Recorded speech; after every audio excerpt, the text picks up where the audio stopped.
Oke, selamat siang teman-teman. Perkenalkan, nama saya Stefanus Mulai dari Universitas Kristen Indonesia Maluku, Fakultas Ilmu Komputer, Program Studi Informatika.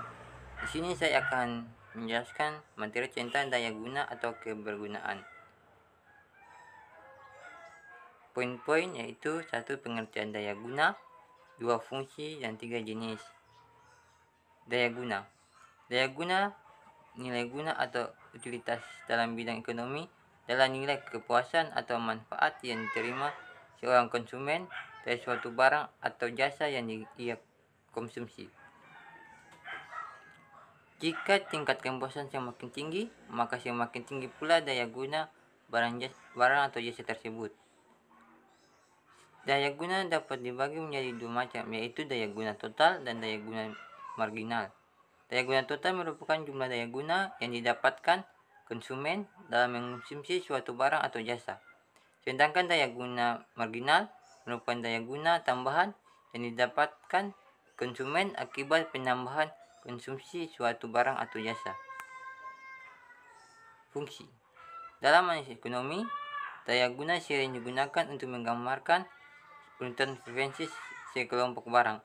Contohnya, seorang konsumen bernama Bambang merasa lebih puas membeli 3 buah buku jika dibandingkan dengan membeli 1 baju. Hal ini berarti buku-buku tersebut memberi daya guna yang lebih besar dibandingkan dengan baju tadi. Fungsi daya guna dapat ditunjukkan dengan sekumpulan karya indifferensi yang masing-masing mempunyai indikator numerik. Jenis. Daya dua yaitu daya guna waktu. Daya guna waktu adalah ketika suatu barang atau jasa disediakan dalam waktu paling cepat atau waktu paling diinginkan konsumen. Perusahaan dapat memaksimalkan daya guna waktu suatu barang atau jasa dengan menyesuaikan kinerja proses produksi, logistik, dan pengantaran. Sebagai contoh, menyewakan payung ketika hujan tiba. Kedua, daya guna tempat. Daya guna tempat berpusat pada penyediaan barang atau jasa supaya konsumen potensial dapat dengan mudah mengaksesnya.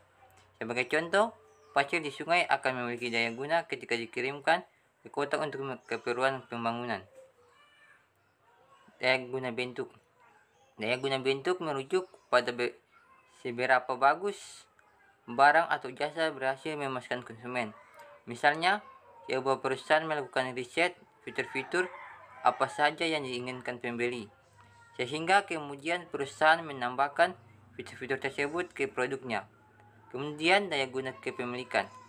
Daya guna kepemilikan adalah seluruh daya guna yang dirangsang dari memiliki suatu barang atau jasa, bahkan di luar kegunaan utama barang tersebut diproduksi. Sebagai contoh, seorang membeli ember atau mengambil air, tetapi di saat yang lain ember juga bisa digunakan sebagai wadah main anak. Sekian dan terima kasih.